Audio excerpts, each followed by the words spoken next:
Hello guys, welcome back to our channel. In today's video, I'm going to show you how to fix TikTok something went wrong. If you're encountering the something went wrong error on TikTok, here are some steps you can try to fix it. First, you need to check your internet connection. Ensure you have a stable internet connection. Switch between Wi-Fi and mobile data to see if that resolves the issue.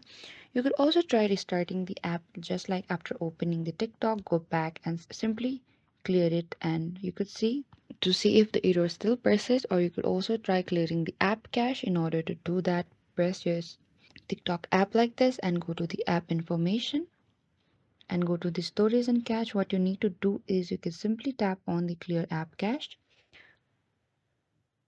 or you could also try updating your app, like go to your Play Store and simply look out for your TikTok app, and after that tap on your TikTok and there will be an option showing you update, and make sure you have the latest version of the TikTok app installed.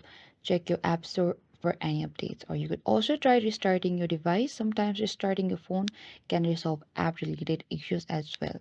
And this is it guys, thank you for watching the video. I hope I could help you. Don't forget to like, subscribe and hit the bell notification icon for more upcoming uploads.